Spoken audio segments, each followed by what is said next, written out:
Donc, salut, encore Philippe. Donc, dans cette vidéo, je vais vous montrer comment ajouter une question du type choix multiple, donc qui ressemble à la question vrai ou faux, mais il y a quelques petits paramètres différents qu'on doit regarder. Donc, encore une fois, de la page d'accueil, on clique modificateur de cours. On se rend au questionnaire. Et donc, si vous avez vu mon premier vidéo, vous allez voir que le test est déjà créé et qu'il y a déjà une question vrai ou faux. Mais maintenant, on veut ajouter une question choix multiple. On clique sur le test. On descend ici dans les propriétés sur inclure ou modifier les questions.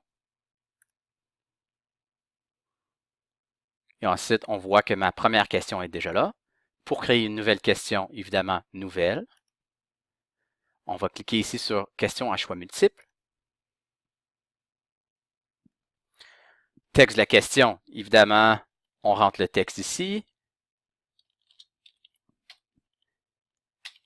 La couleur de l'océan.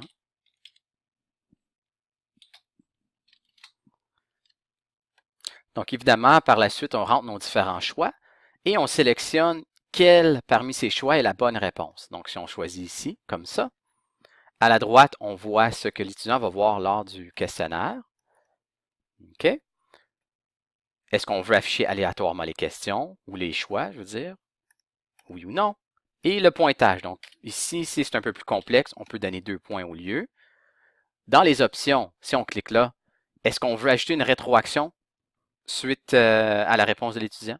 Ajouter un indice, description courte, ajouter des poids personnalisés. Donc, tout dépendant du choix. Donc, jaune peut être 100%, mais si bleu, c'est une bonne réponse à moitié, on peut donner 50% des points pour le choix bleu.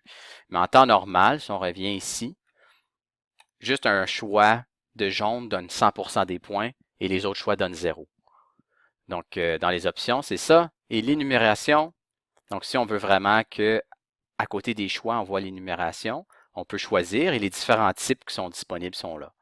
Mais par défaut, il n'y a rien. Mais moi, j'aime bien ça quand on a les choix. Donc, je vais mettre A, B, C, D, E, F. Enregistrer.